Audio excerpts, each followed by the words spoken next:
Hi, I'm Andy Miuch and you are watching AnewZ. These are the headlines.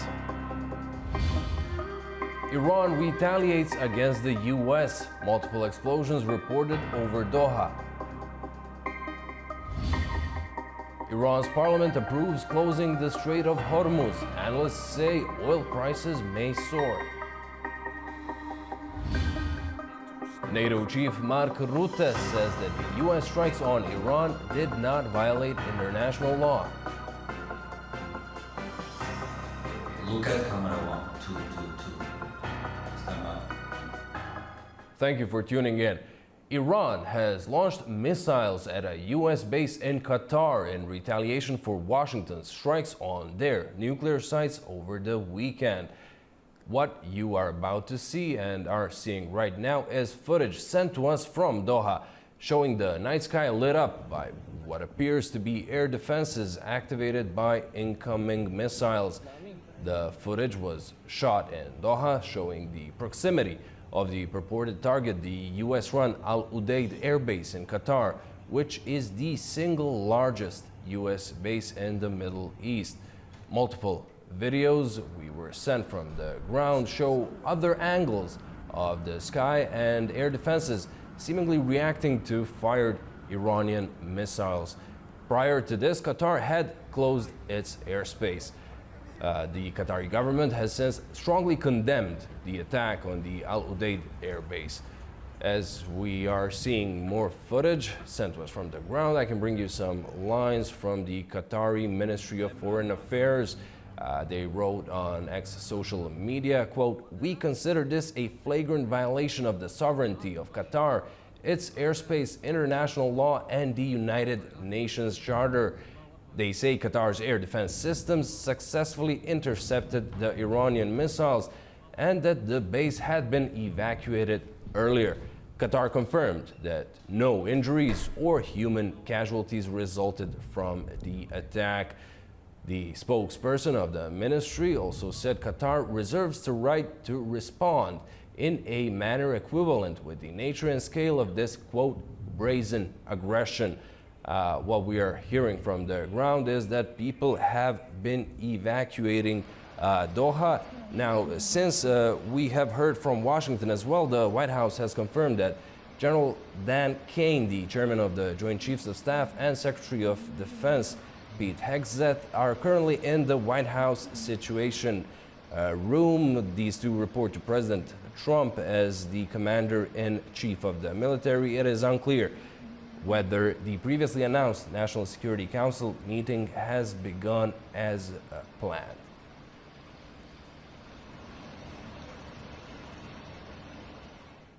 Están estallando.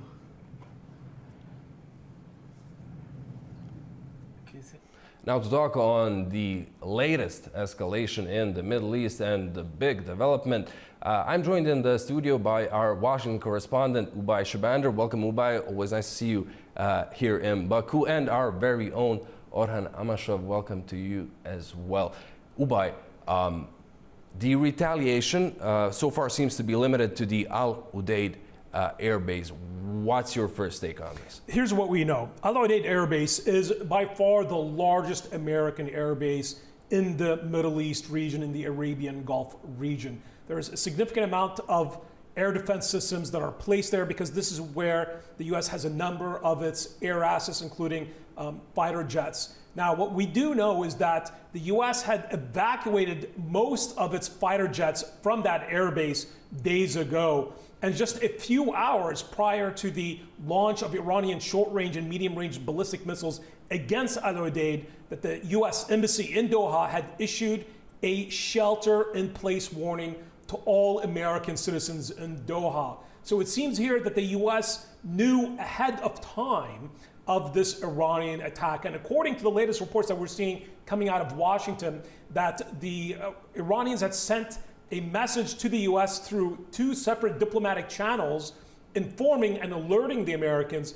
that this attack was going to take place. That would allow the US to take sufficient measures to ensure that no American civilians or American military personnel would be killed from this Iranian attack. So this seems to be a symbolic retaliation following President Trump's order of those B-2 bombers that launched well over a dozen 14,000 kilogram penetrating bombs against Fordow, Natanz, and the Isfahan nuclear facilities.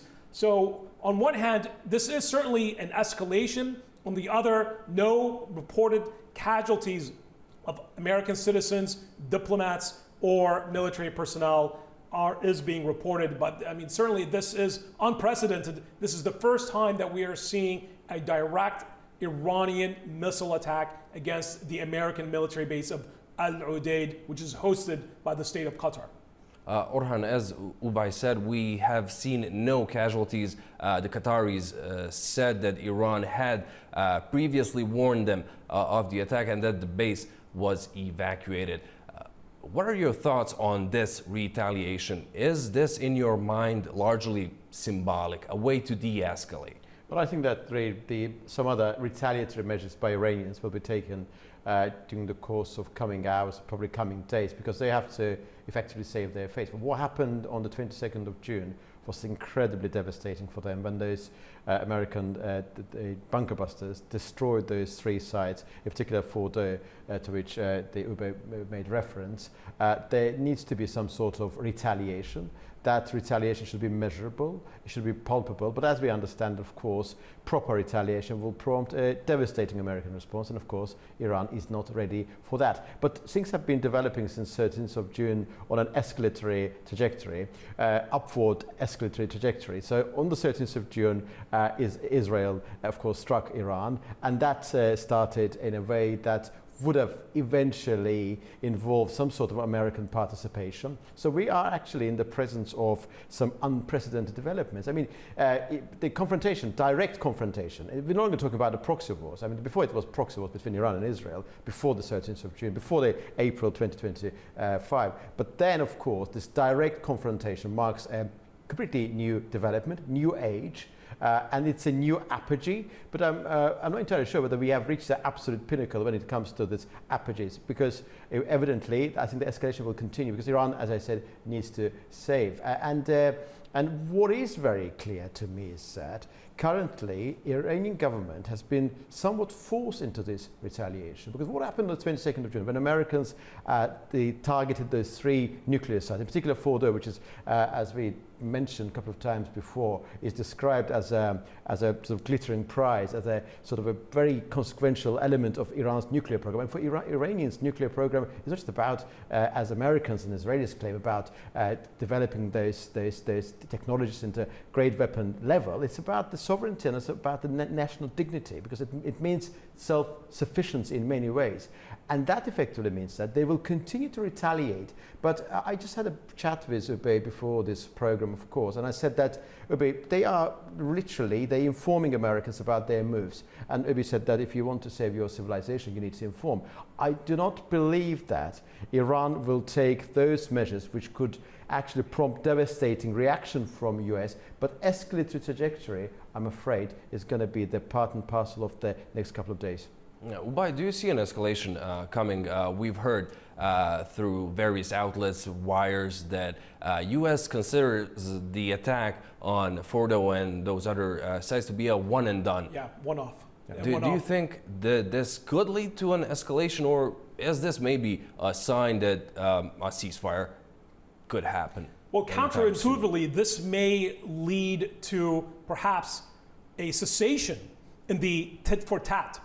President Trump, following the American strikes on Natanz and Fordow and Isfahan, issued a statement and a message to the Iranian leadership that this was a one-time attack, was not meant for regime change or to change the government in Iran. It was meant purely to target the underground covert nuclear weapon production program.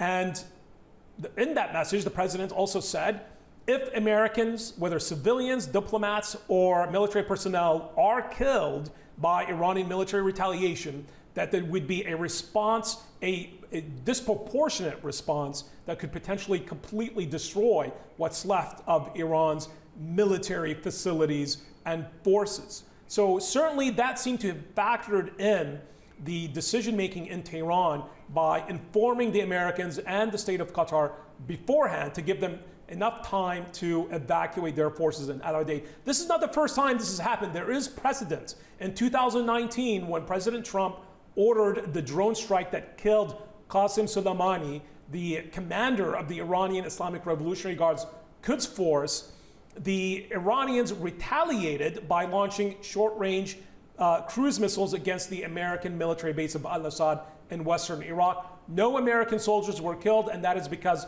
back then, just like now, the Iranians sent a message to the Americans that, hey, we are going to launch this attack.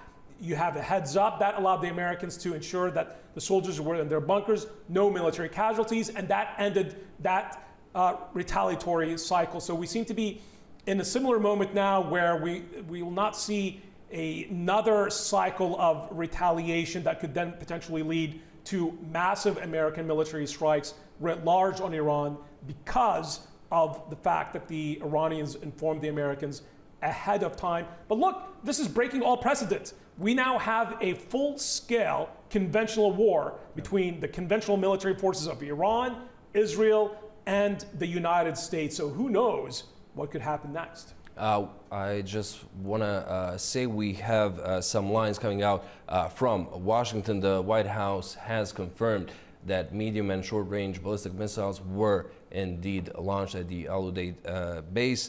And senior White House official has apparently told CNN that the Trump administration will not seek further military escalation following the Iranian strikes. Now, let's go back to what started this all, the U.S. attack on the Iranian nuclear site just over the weekend.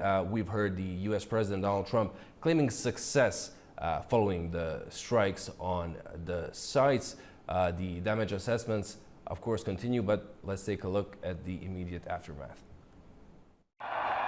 President Donald Trump claimed on Truth Social that American airstrikes caused monumental damage to Iran's nuclear infrastructure, emphasizing that the most severe destruction occurred deep underground, writing bullseye, though official U.S. assessments of the operation's impact are still ongoing.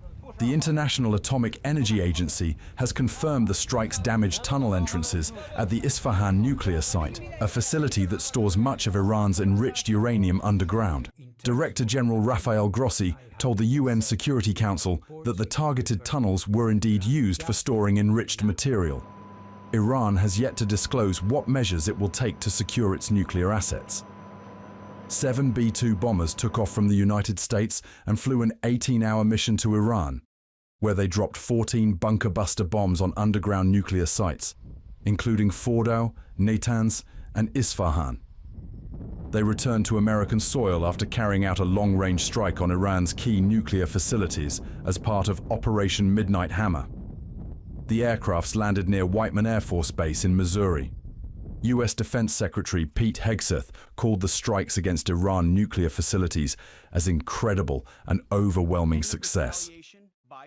The president authorized a precision operation to neutralize the threats to our national interests posed by the Iranian nuclear program and the collective self-defense of our troops and our ally Israel. Satellite imagery revealed at least one crater at the Natanz enrichment site, though Iranian authorities have not released their own damage assessment. In contrast, prior Israeli operations destroyed surface structures and cut power to the site. Political analyst Diogo Castro Silva is in Sao Paulo, Brazil, and he is joining us to discuss the latest escalation and maybe a de-escalation. Diogo, welcome. Thank you so much for joining us. What's your take on this attack on an empty base? No casualties, White House appearing to suggest that the U.S. will not seek further military escalation. Hi there. Well, I think, like it was previously said, this was a choreographed retaliation. I think the U.S. on this kind of retaliation showed that they had no interest to further escalate. However, the Israel-Iran confrontation has not yet stopped. And that is something that is still a loose end and can still provoke further escalations. The second point is there might be elements down the line from the Iranian regime who might want to do further strikes. They can be, sorry, there can be terrorist attacks in the Middle East or outside of Middle East. There can be the closure of the Hormuz Strait, although that seems a little bit more drastic and more with more self-damage to the Iran. So we are still early in the process, and it's very hard to reach any conclusion if we are at the end of an escalation, a pause, or a de-escalation phase. There was an interesting verbal spat happening as the Iranian-Israeli conflict escalated. The former Russian President Dmitry Medvedev hinted at the possibility that Iran could be supplied nuclear warheads from a third party. Donald Trump reacted harshly, attacking Medvedev, saying that he dared to use the N-word. Now we have another reaction from Medvedev. What do you make of this U.S.-America spat in the light of everything that's happening right now in the world? Well, nobody takes the ex-president Medvedev much seriously. And I think he's kind of a loose cannon. He has been all this time saying things out loud that are then not confirmed even. So I wouldn't take that much serious, because for Russia, this situation is quite favorable. And I don't see really Russia either supporting Iran or wanting to confront the US on this issue, because for Russia, the priority number 1 to 10 is Ukraine. And I don't see, and I see this escalate of tensions in the Middle East with attacks, with even questions on the international law. Everything of that nature is favorable to Russia. Well, we will speak on the implications and the legality of U.S. Strikes on Iran a little further on. You've mentioned the Strait of Hormuz. Do you believe that Iran would now pull the trigger on blocking the strait that could easily harm their own economy, given their exports to China or the passages of oil to European Union and India? So, first of all, we presume there is an unitary command in Iran. So, meaning the Iran regime might have different factions at this moment, but also some more hardliner, others less hardliner. But I would say the Strait of Hormuz is a deterrence card on the part of Iran, is one they can threaten to use, but its effectiveness is more on the threat rather than the use. Because once they've used that card, I don't think they can escalate much further. So in an escalatory process, I wouldn't say that that would be the first card to be drawn. I would say, if I had to give you an opinion, I would say they will keep that option open for further down the line. Well, Diogo, thank you so much for joining us and providing us with your insight. Now, the option is open. The Iranian parliament has approved the measure of closing the Strait of Hormuz. However, the final say lies with the National Security Council, so to speak, of Iran, that has not yet made this decision. Now, why is the strait important? It is one of the key shipping routes, carrying roughly 20% of global oil flows. More details now. Iran's parliament has approved a measure to close the Strait of Hormuz, a vital oil shipping lane, in response to US airstrikes on its nuclear facilities. While the proposal reflects Tehran's growing defiance, any final decision rests with the Supreme National Security Council, which reports to Iran's supreme leader, Ayatollah Ali Khamenei. The Strait of Hormuz is a narrow waterway separating Iran from Oman and the United Arab Emirates, but its geopolitical significance far outweighs its size. Connecting the Persian Gulf to the Arabian Sea and open ocean, it serves as the main maritime route for oil and gas exports from Gulf countries. Often called the world's most critical energy choke point, the strait handles roughly 20% of global oil consumption and a quarter of the world's liquefied natural gas trade. Major producers like Saudi Arabia, Iraq, Iran, Qatar, and the UAE rely heavily on the passage to export crude and fuels. Data from analytics firm Vortexa confirms that between 18 and 21 million barrels have transited the strait daily between 2022 and May 2025. The stakes are high. Any disruption in the Strait of Hormuz could send oil prices soaring, destabilize global energy markets, and risk igniting direct conflict. That risk briefly flared this week. Following the US strikes, Brent crude surged over 3%, peaking at $81.40 a barrel, the highest since January. West Texas Intermediate also jumped, topping $78.40 before settling slightly lower. Market analysts say further price hikes are likely, driven by fears of Iranian retaliation, especially involving the strait. As the conflict deepens, attention has turned toward whether Iran will follow through on its threats. Historically, Tehran has threatened to shut the waterway during periods of tension, but has stopped short of doing so. However, this time, Iran's Press TV reports that Parliament has reached a consensus. Still, the move awaits formal approval from the top Security Council and Supreme Leader Khamenei, leaving the threat real, but not yet realized. US Secretary of State Marco Rubio has warned Iran against closing the strait, calling it a suicidal move that could rally international opposition against Tehran. It's a one-off thing. The European Union Foreign Policy Chief Kaja Kallas has warned that any Iranian move to close the Strait of Hormuz would be dangerous and destabilizing. Speaking ahead of a meeting of EU foreign ministers, Kallas said such a step would not be, quote, good for anybody. Her remarks come after Iran's Press TV reported that the country's Supreme National Security Council is weighing whether to shut the key waterway.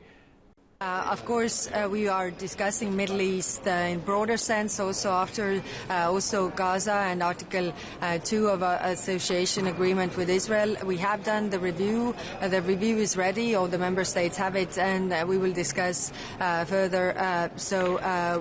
What to read out of this and what will we do with this.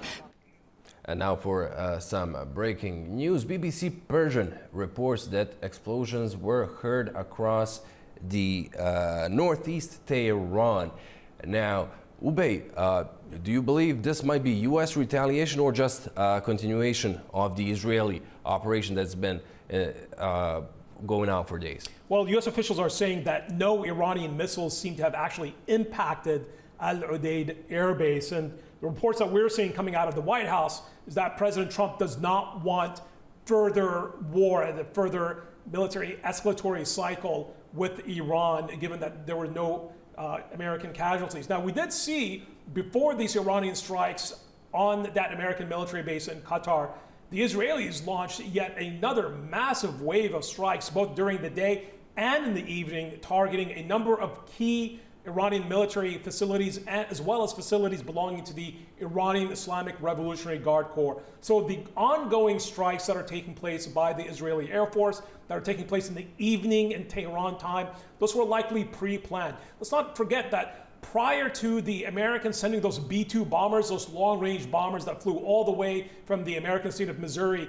to Iran, it seems that there was coordination beforehand with the Israeli government. The Israelis launched their fighter jets ahead of those American bombers to sweep and destroy any Iranian radars or air defense systems that could have launched missiles on the American bombers. And that's why those bombers did not receive any type of resistance from Iranian air defense because of their neutralization by the Israelis. So there is certainly a level of military coordination going on between the US and the Israelis. And it seems that the White House message to Israel is that, hey, continue going, but we are stopping here. We've achieved our objectives by destroying Fordo. President Trump posting on Truth Social right now, reiterating his view that the Fordo nuclear facility that was hundreds of meters beneath that mountain was destroyed by American military forces in its entirety.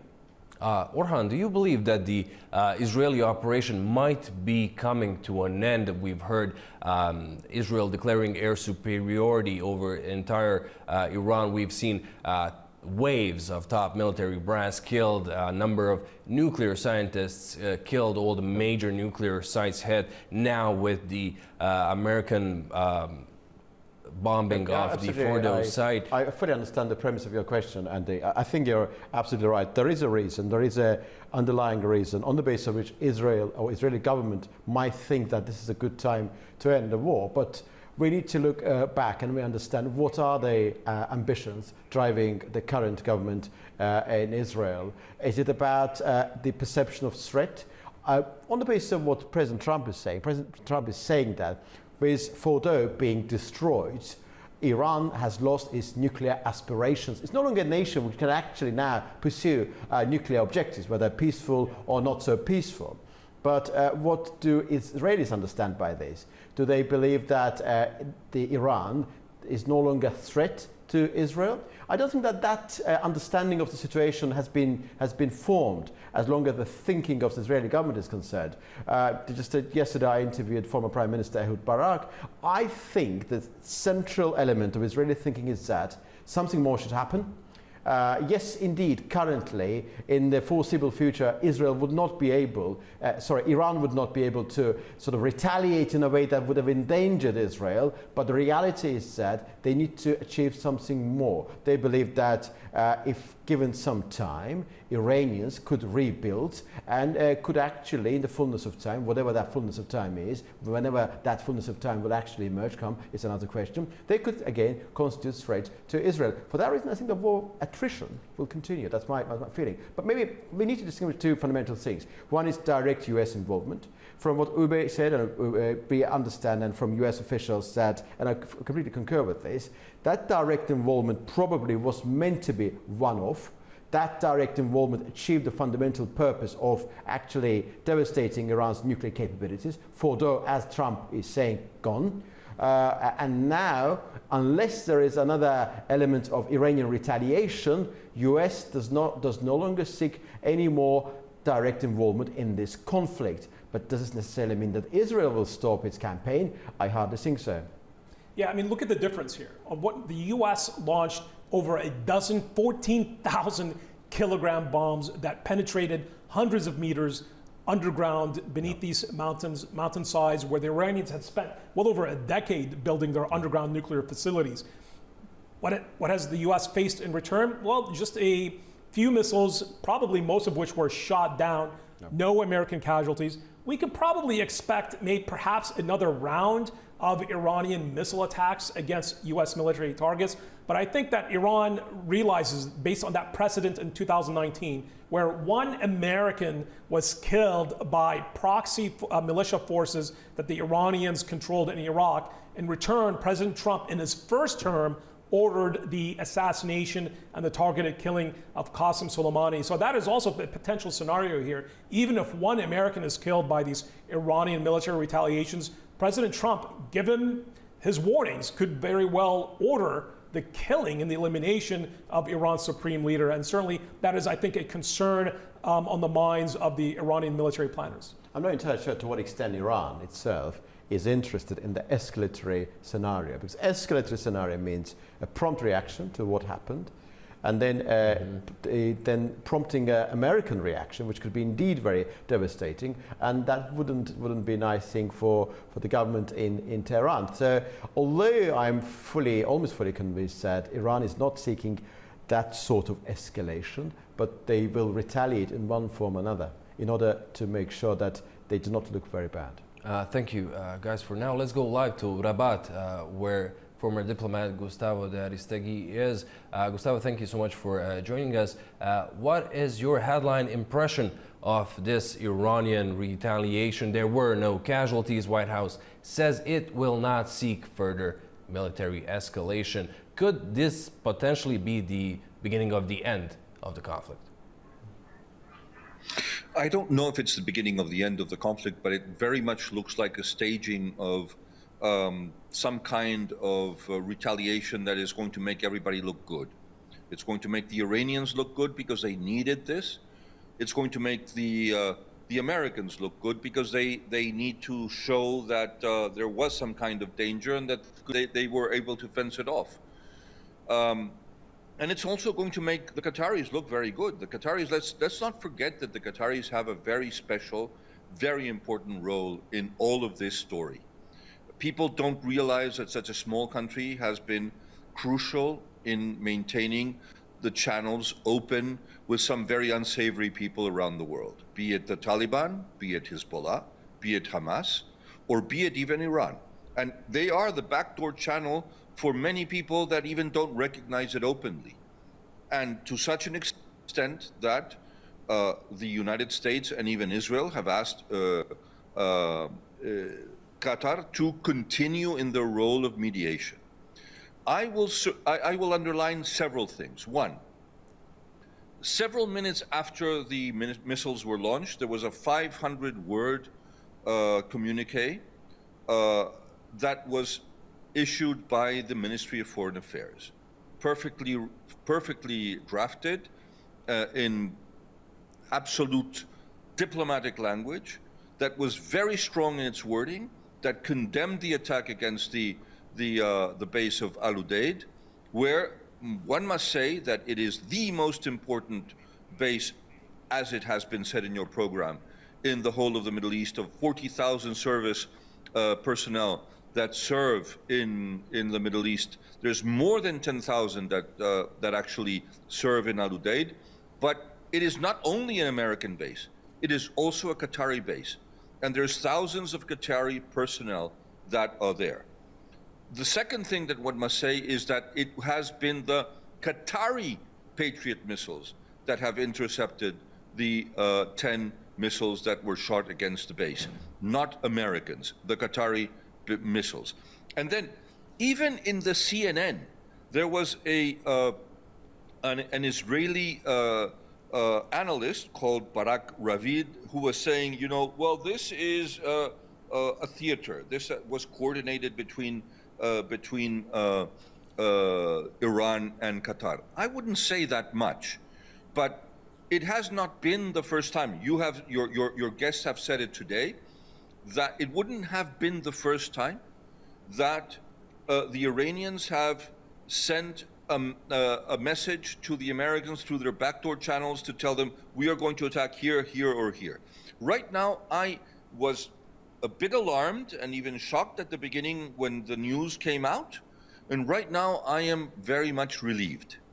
I do think that this could be the beginning of the de-escalation. This is the maximum of the least that the Iranians could do to save face, to show that they were responding, but to tell the Americans, we are not going to go beyond this. So maybe the military pressure that so many people have criticized of President Bush wasn't such a bad idea after all. Maybe it is true that Trump only wanted peace, that he did not want to get in business of war, prolonging war, or provoking war. Maybe it is true that he really wants to end this conflict on a positive note. I don't think that this is going to escalate very much beyond this. It might be, you know, there is a very bad blood between the Iranians and the Bahraini kingdom. The Fifth Fleet of the United States is sitting in Bahrain. Maybe there's another symbolic attack over there. I don't think it will go very much beyond that. And just briefly on those background channels, it was reported today and days ago that the Israelis are trying to wind down their military campaign on Iran. Supposedly, the message was relayed to Tehran via the US and the Arab states. Do you think this background channel is the same background channel? I think that there are more than one background channel. I think that the most solid of all and the most reliable of all is the Qatari background channel, but there's other background channels. For example, there was a very clear background channel between the new Syrian regime and the United States to lift the sanctions through Saudi Arabia. And there was a very solid background channel between the new Syrian regime and the State of Israel for a coordination to attack Al-Qaeda and ISIS and to allow the Israelis to maybe even destroy some of the arsenals of the previous army. Because obviously right now, the new regime in Syria is not interested in giving the impression of being an aggressive actor in the Middle East. So I do think that all of these backdoor channels are open. It's good that they're open. This is part of diplomacy. This is part of geopolitics. And thank goodness that we have them. Indeed. Thank you, Gustavo, so much for joining us and offering up your diplomatic insight. My pleasure. Now, there has been questions on the legality of the U.S. Strikes on Iran over the weekend. Iran had immediately went out and said that it is an outrageous violation of the UN Charter and the international law. Today, we've heard the NATO Secretary General Mark Rutte saying he does not believe that what the U.S. did goes against international law. We heard similar messages from the French President Emmanuel Macron. To talk on that briefly, we go to Cambridge, United Kingdom, and Javeid Rahim, an international lawyer. Javeid, thank you so much for joining us. Now, we've heard both sides saying it is or it is not a violation of international law. What would you say, and what is your reasoning for such an answer? I will say that under international law, the US strike on Iran is very hard to justify. The starting point is the United Nations Charter, especially Article 2.4, which prohibits the use of force by one country against another. And there are only two narrow exceptions to this rule. One is if the UN Security Council authorized force. That did not happen here. The other is self-defense under Article 51, but this only applies if there has been an actual armed attack, or in some cases, if one is clearly imminent. In this case, the United States was not attacked by Iran. There was no armed attack on US forces on US territory until US strike on Iranian nuclear facilities. This means the US cannot rely on right of individual self-defense. That leaves only one possible legal argument for the United States, which is collective self-defense, which allows a country to use force to assist an ally that has been attacked, if that ally has requested help. Here, the ally is Israel, but the law is clear. Israel itself must have a valid right of self-defense for the United States to join. And this is where the legal foundation crumbles. There is no clear evidence that Iran launched or was about to launch an armed attack against Israel. Intelligence from the United States and its allies says that Iran has not even made the decision to build a nuclear bomb, let alone use one. Without a clear and imminent threat, Israel cannot claim self-defense, especially anticipatory self-defense. If Israel's use of force is not legal, then the United States has no legal right to support it under international law. Even if we assume for a moment that Israel's actions could be seen as self-defense, the United States strike must still meet two other key legal tests, which are necessity and proportionality. That means the force used must be the only available option to stop an armed attack, and it must not be excessive in scale or impact. The US strikes targeted Iran's nuclear facilities, but there is no evidence that those facilities were part of an imminent threat. Iran had not launched missiles from them, or there was no sign of an attack being prepared at those sites. In legal terms, that makes strike neither necessary nor proportionate. It looks more like preventive measure based on what might happen in the future, not what is happening now, and preventive war is not allowed under international law. Some supporters of the strike argue that the situation between Israel and Iran amounts to an ongoing armed conflict, but this confuses two separate areas of law: the law governing the armed conflict and the law on the use of force. Just because two states are in conflict does not remove the need to justify each new use of force under Article 51. And this is confirmed by most international law experts and by the recent opinions of International Court of Justice. Javeid, thank you so much for your extensive and detailed analysis. Thank you very much. Now, Orhan, we've heard a lot, pro et contra, for the legality of these strikes. But when it comes down to it, do you think that Israel's preemptive strike, as it described it, against an existential threat for its existence, do you think most of the world will just roll with it? Well, I think that everybody, I think in the region, primarily, it applies to all the actors within the wider Middle East. Nobody is desirous of seeing nuclear-induced, nuclear-empowered Iran. I think that will be the sensibility that would have guided anybody's mind in this region because of the element of security. There are those who would say that Israel itself shouldn't have nuclear capabilities. It's another question, of course. And there have been some proposals that neither Iran nor Israel should have that sort of capability. I don't want to reflect on those elements, but the reality is that self-defense is a very subjective notion. It's quite often a matter of perception. You could quite often may perceive somebody as a potential existential danger to your existence, to your interests, but in reality, there may be absolutely nothing remotely connected with the notion of danger. I think that we have reached a very interesting point now. Even assuming only we are in the realm of assumption, we are assuming without prejudice, assuming that Iran had those intentions regarding Israel, according to US assessment, they are no longer capable of actually doing anything in terms of their nuclear capabilities. The Fordo has been destroyed. To build something new will take ages. And as Ube mentioned earlier, they built it probably for 10 years. And in one day, within a couple of hours, actually that entire asset of the nation, which Iranians are very proud of, were very proud of, was destroyed.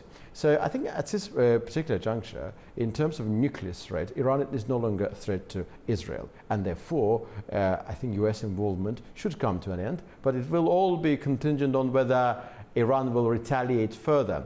If Iran retaliates further, if there are some casualties, US will come back and will retaliate in a very forceful manner. And then we will reach completely new level. But I am convinced that for Israel, something else should happen. They believe that Iran should be deprived of all of those capabilities which could remotely, in the fullness of time, even could give rise to some sort of capabilities which could endanger Israel. Therefore, Iran is still a country which is a source of existential danger for Israel. I am inclined to think, and in a sense I agree with Ambassador Aristega, that when we first received this news, piece of news, there was a sense of something dramatic happening and something sort of with a spillover effect spreading over entire Middle East. That was the sense. I was with my colleague when we heard this news, and that was our initial assessment.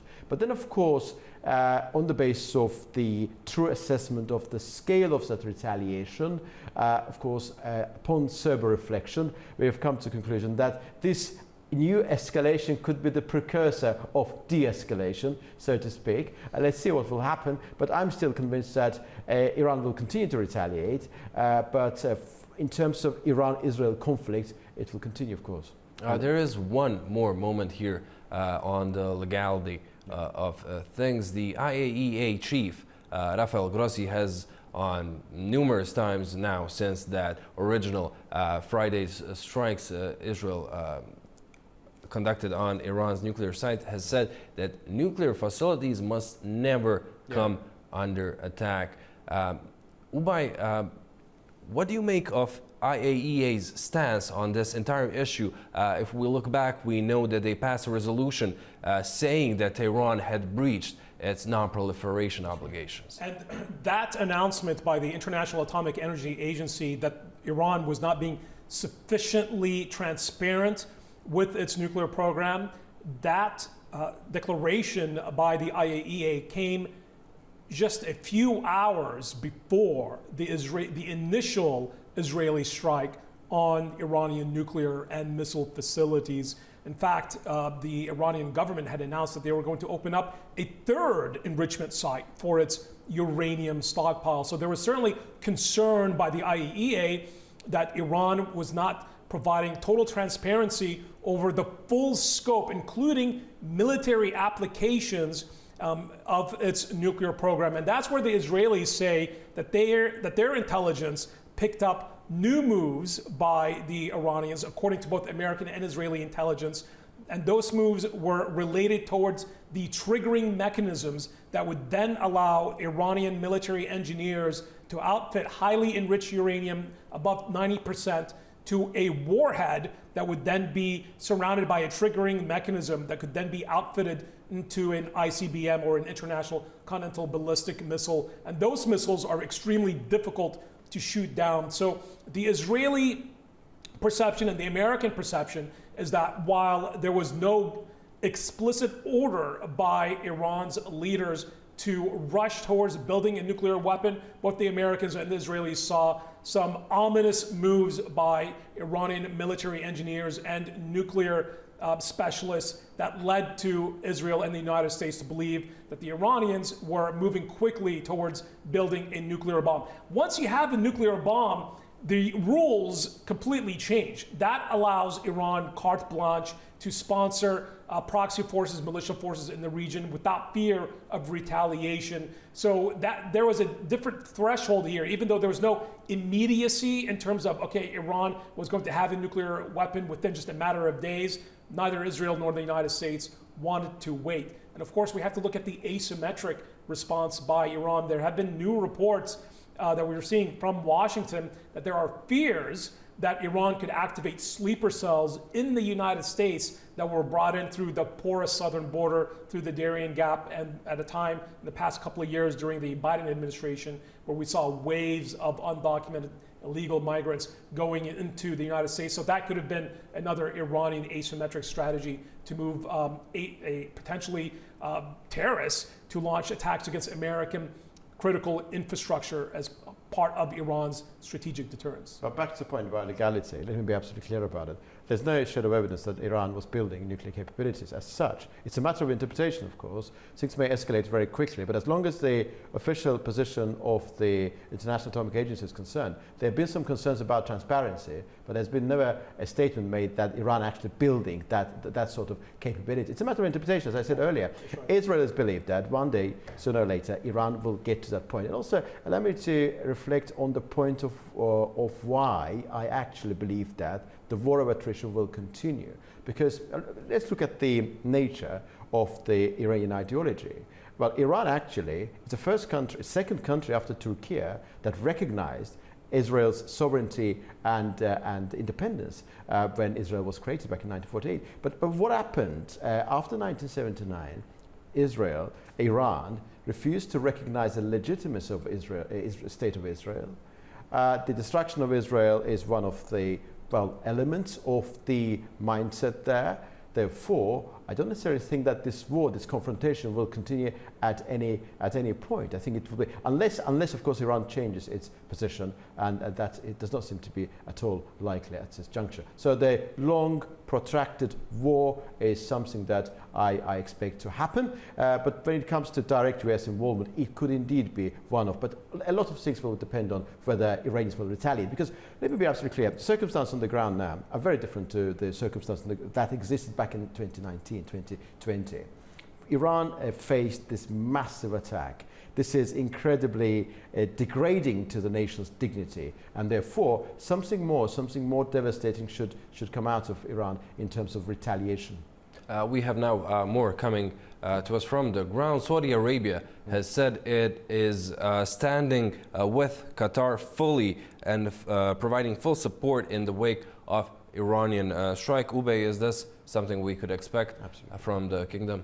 Yeah, we've seen now statements from the entire Gulf Cooperation Council standing in solidarity with the state of Qatar. Remember, this is not just an attack on American military forces. Those are military forces hosted by Qatar. And you have American military forces and another massive air base right outside the Saudi capital of Riyadh.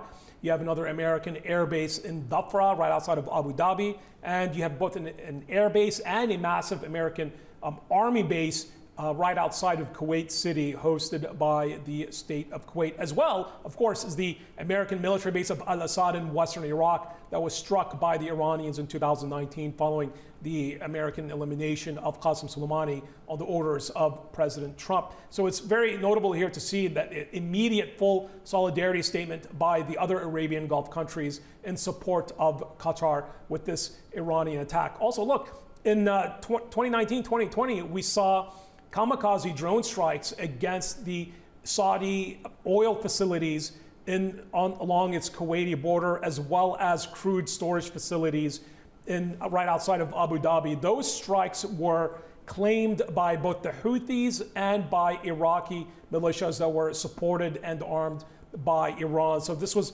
warfare by proxy. So there's certainly concern by Arabian Gulf countries that have strategic partnerships with the American military that their oil infrastructure could be struck by Iran in retaliation. But that would also be suicidal for the Iranian economy, given that Iran depends entirely on its oil exports to support its economy. We have some more lines coming in from Washington. CNN is reporting, Orhan, that the U.S. Special Envoy Steve Witkoff is in contact with the Iranians and has been over the weekend, that the Trump's administration is looking for a diplomatic solution to the crisis, but they are facing, as it is reported, some physical obstacles that even senior Iranian officials cannot reach or be in contact with the country's supreme leader, Ali Khamenei. How much does this practical obstacle, how much can it derail the entire process if we're vying for peace here? Well, that's one of the fundamental difficulties in terms of actually being able to get access to the supreme leader, and that was the case a few days ago. I think that the lack of communication.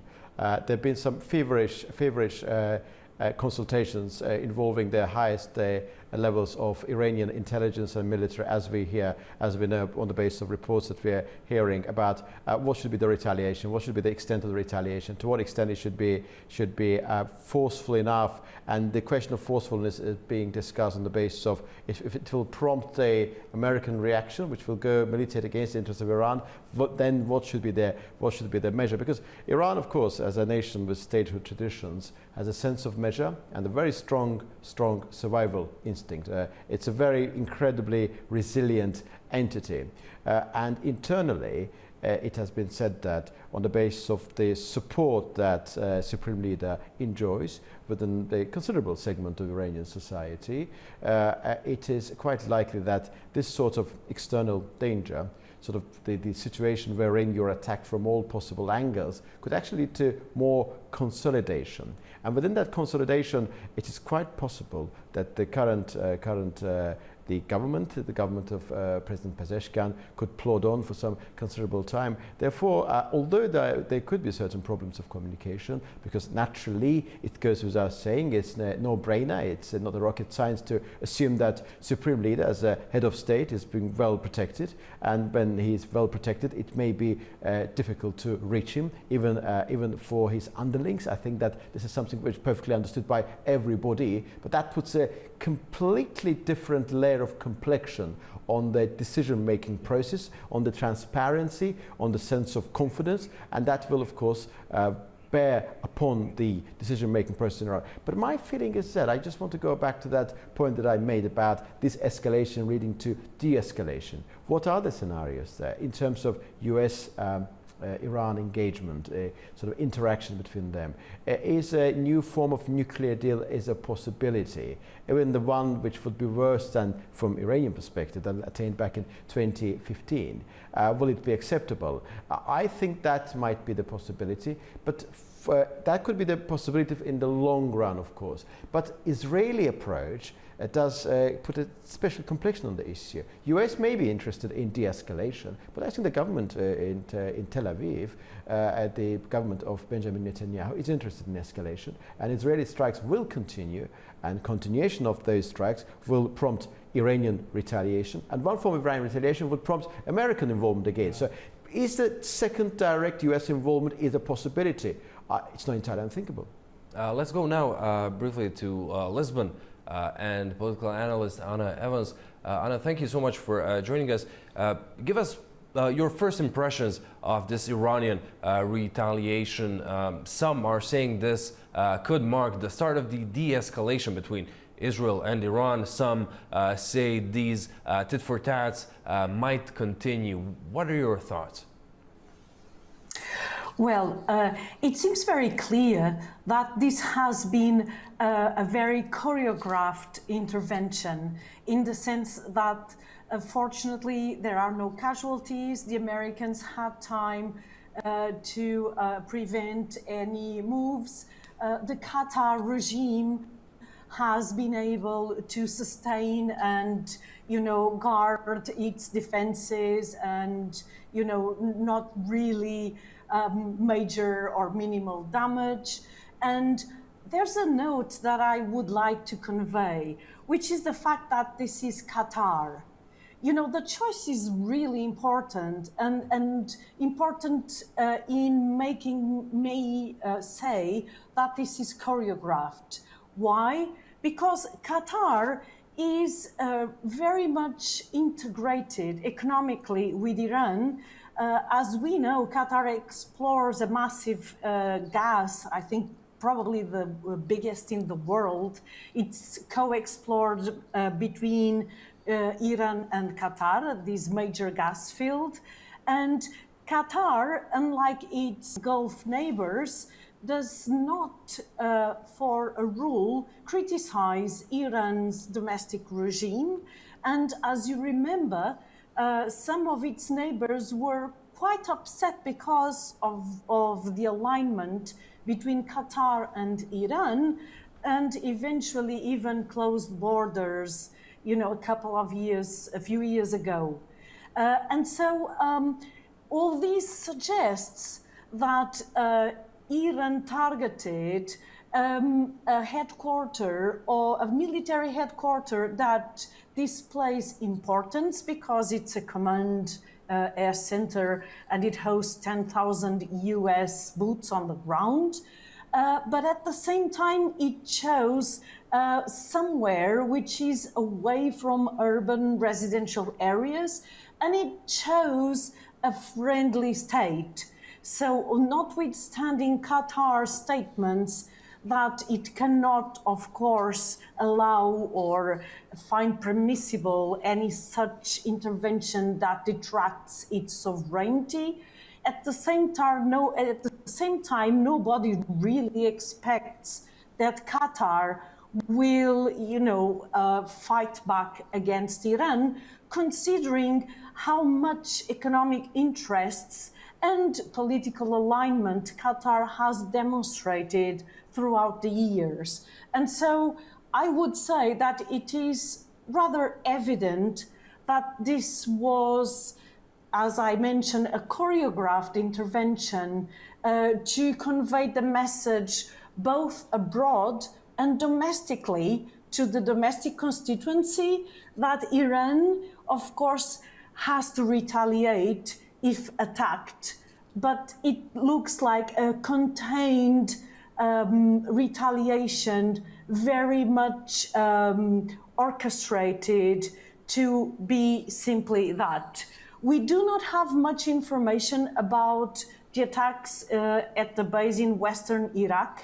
It looks like it was a militia, but there's not much information flowing until now. But from what we know, it's something minor and not really very effective. So I agree with the previous guest and with Orhan and with Ambassador Aristegui. I agree that it looks like this is basically it. That this is Iran saying, okay, we retaliate, and now the issue with the United States is, going smoothly and de-escalating. However, I also agree with Orhan that Israel is another matter.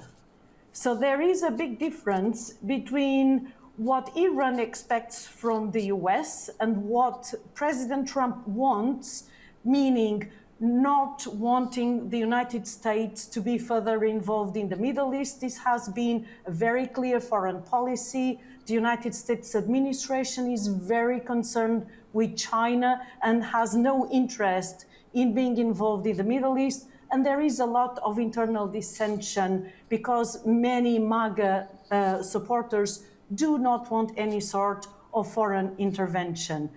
But that's different from Israel. Israel has been attacking symbolic elements of the Iranian regime, including the political prison where it bursted. You know, this morning it bursted one of the major gates of a political prison, and it has been attacking, for example, it also attacked the roads around Fordo, and it has been attacking other, economic and political symbolic elements of the Iranian regime. So it's not very clear, notwithstanding Netanyahu's statements this weekend. Netanyahu stated that the objectives of Israel are nearly accomplished and that Israel will, finish its operation once this happens, and it's close to be happening.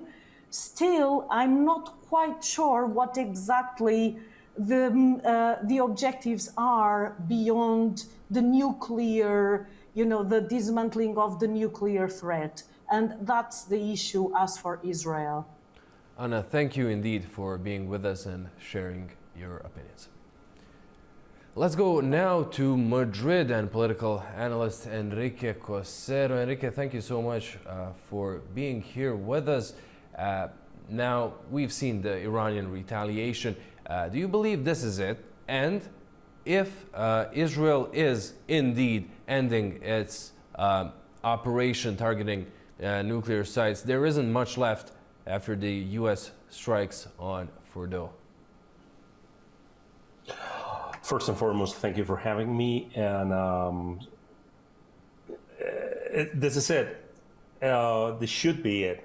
But as one of your panelists said before, probably we are counting with the traditional way of warfare, but probably we're not counting with the asymmetrical warfare, which means that as much as we know, Iran has been managed and has been financing terrorist groups as Hezbollah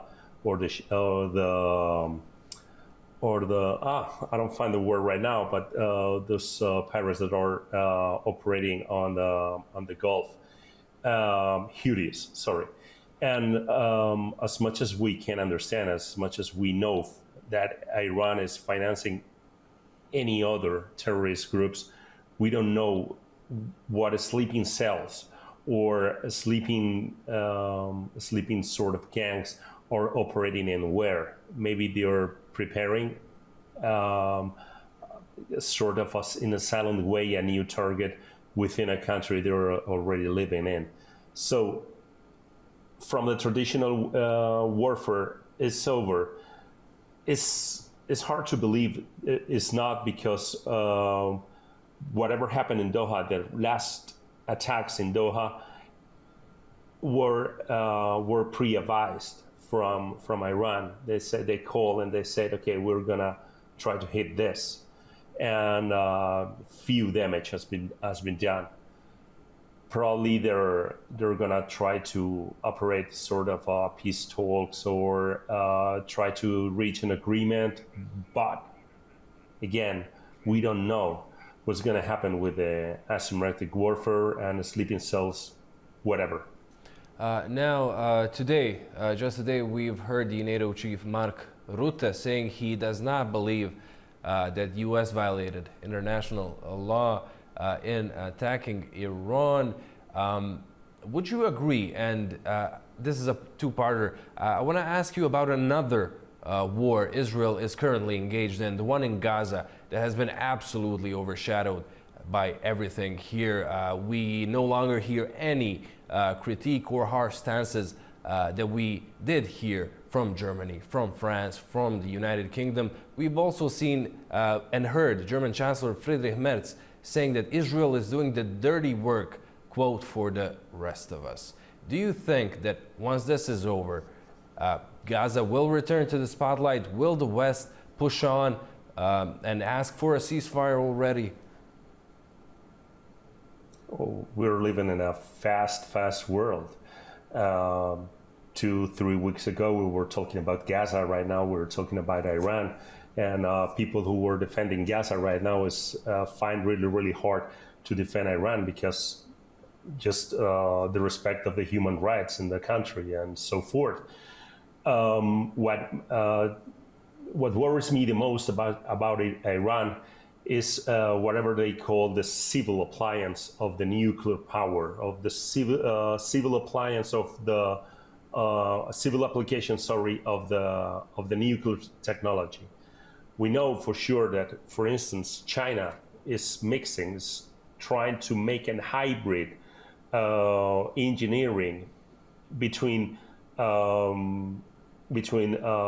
shipbuilding, civil shipbuilding, and army shipbuilding, and they are working on very amazing boats in order just getting profit of that hybrid system.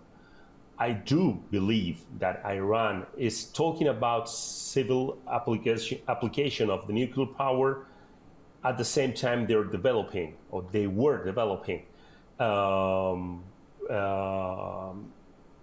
nuclear technology for warfare, right? So we know that uranium has to be enriched in different levels for civil application and for warfare application. But there is this hybrid technology that will be applied. Otherwise, the central war and attack that worries me the most. So, is Iran a country? Do I have to believe? The easy answer, and the quick answer is no, because we really don't know what's going on those nuclear centers. And about Gaza, probably these attacks on Iran will be supposed sort of inflection point in order to, okay, what's next in Gaza? Because Gaza is losing one of their allies, and I think that Iran is not really leaving this war with loss of resources, even for self-defense. So let's see what happens with Iran. Let's see what's going on, because probably if those sleeping cells and that asymmetric warfare starts, probably whatever happening there is gonna condition whatever is gonna happen with Gaza. Enrique, thank you so much for joining us and being here with us. Thank you for having me. Now over to The Hague, where, as we mentioned earlier, NATO Chief Mark Rutte said that the U.S. had not violated the international law by striking Iran, in his opinion. He also reiterated that Iran must not obtain nuclear weapons, and he confirmed allies' unified stance on the issue. NATO leaders are in The Hague, Netherlands this week for the NATO summit. It's shaping up to be a dynamic event, probably the most eventful one in decades. But the initial agenda, growing defense spending, more support for Ukraine, and countering Russia, is now sharing the spotlight with the recent U.S. airstrikes on Iranian nuclear sites. Mark Rutte, the former Prime Minister of the Netherlands and now NATO's Secretary General, is walking a diplomatic tightrope to maintain cohesion. At a press briefing today, Rutte said U.S. strikes Sunday on Iran did not violate international law. My biggest fear would be for Iran to own and be able to use and deploy a nuclear weapon. It will be a stranglehold on Israel, on the whole region and other parts of the world. And that is why NATO has said Iran should not, and this is a consistent position of NATO, Iran should not have its hands on a nuclear weapon. So, and I would not agree that this is against international law what the US did. And now, officials in Iran say Iran started an operation against a U.S. base in Qatar. This, as video filmed by Qatar residents shows flashes and explosions. Iranian military officials and members of parliament did promise to make the U.S. pay for the strikes after U.S. President Donald Trump's decision to bomb 3 of Iran's nuclear sites. That was the first direct American military strike on Iran amid the region's widening and now escalating conflict. While the Iran situation is most certainly headline news, member countries are also gearing up for what was supposed to be the heart of the summit, a push by the U.S. to get NATO members to hike their defense spending budgets to 5% of GDP, which would essentially mean a dramatic jump from the long-standing 2% benchmark. All members are now on board after quite a bit of back and forth. However, Spain says it was able to opt out of the obligation. But today, Rutte said he questions just how low Spain can go. The next 2 days in The Hague should offer some more than routine communiques. And with the Iran attack on Qatar, it may impact whether Trump attends a summit after all. He was expected to arrive on Tuesday. We, of course, will have more to come here from the NATO summit this week. For AnewZ, I'm Anita Sharma in The Hague. Back to Baku. That was our Anita Sharma bringing us the latest ahead of the NATO summit in The Hague. Now, Ube, at this summit, not only Iran, of course, Iran was top of the agenda, but we've also heard Mark Rutte saying that all countries have agreed to the 5% the GDP on defense spending target that the U.S. President Donald Trump has demanded. We did hear from Spain that they will not do it, but Rutte saying that there are no side deals, that everyone is doing 5%. What does that mean for NATO, and what does that mean for Washington? Look, for NATO's response to the U.S. strike on Iran's nuclear programs, look, when it comes to international law, the one thing that no one can really agree to in the international arena is what are the parameters of international law. It really is a matter of perception, right? You have the Iranians saying that, well, the American and Israeli strikes are against international law. The US and the Israelis will say, well, these strikes are fully within the boundaries of international law to protect the very existence of Israel, which could be threatened by a nuclear-capable Iran if it was able to outfit its long-range ballistic missiles with a nuclear warhead. And of course, the North Atlantic Treaty Organization, which receives most of its funding and military support from the United States, of course, coming out in solidarity of the US strikes on Iran's underground nuclear facilities. We've, of course, seen President Trump really focus in on the issue of member states of the NATO alliance of spending at least 3% of their GDP on defense, and now saying they need to spend upwards of 5%. We've seen East European countries, the Baltic states, Poland, spending well over 5% of their GDP on defense. Washington, with President Trump winning the second term, really focusing that Europeans, especially with major European economies like Germany and the United Kingdom, need to do their fair share and should not completely depend upon the United States, given not only the conflict in Ukraine, but given, of course, with what's happening with Iran and Israel, that it is also not only a national security concern for the United States, but also for Europe. For Qatar, this is a violation of their sovereignty. And we are seeing a number of voices in the Arabian Gulf region coming out in support of Qatar, and with many prominent Arab intellectuals and those close to the centers of power in Arabian capitals really viewing this Iranian attack on Doha, on the Al Udeid base, as being a major violation of not only Doha and Qatar's sovereignty, but also a threat to other Arab countries in the Arabian Gulf region. And Orhan, if you don't mind, I would like to hear your thoughts on NATO supposedly agreeing to the new defense spending target of 5% of GDP per member, and the NATO reaction to the Iran strikes. Yeah, we give us a NATO reaction. I think the interpretation of Article 51 of UN Charter is indeed a very subjective matter. Effectively, that article of UN Charter says that any nation, for the purpose of self-defense, could target objects, military objects, outside the boundaries of its sovereign territory. So effectively, you can target any military target, of course, for the purpose of self-defense, if there is an exact measurement of what that danger is. US has got many military bases around the Middle East, and it's got military presence there.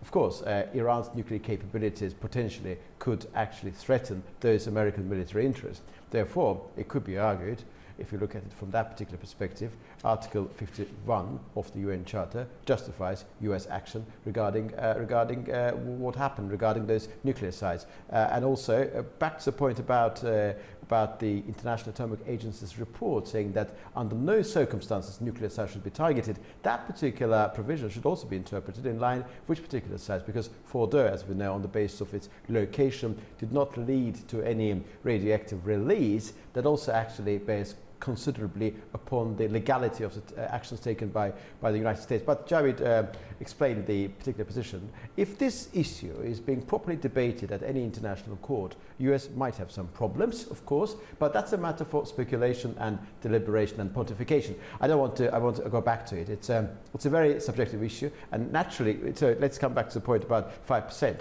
It is an objective, of course. I think that many European countries, including the United Kingdom, Germany and others, are more than capable of providing that, but there are some priorities. It looks like that in the light of what happened over the past few years, in particular after the re-election of President Trump, in the US strategic thinking, the key focus should be on China. China is perceived to be a real danger. Therefore, Europeans should chip in, and if Europeans should chip in, that effectively means that they should increase that budgetary percentage. And that's really the continuation of the self-same logic. Well, Orhan, Ube, thank you guys so much for being here with me in the studio. I wish it was under better circumstances, better news. Next time. But next time, yeah. Anyway, let's recap the night Iran had launched a retaliatory missile strike on a U.S. base in Qatar, the Al Udeid base, the single largest U.S. base in the Middle East. Qatari Ministry of Foreign Affairs came out with a statement harshly condemning the attack as a violation of its sovereignty and international law. They said that no casualties or injuries have been reported following the strikes, and that their air defenses have successfully intercepted all missiles. We've heard from Washington, where White House reportedly does not seek to further militarily escalate things, and everything seems to suggest that a de-escalation might follow. Thank you so much for being with us this evening, and stay tuned to AnewZ.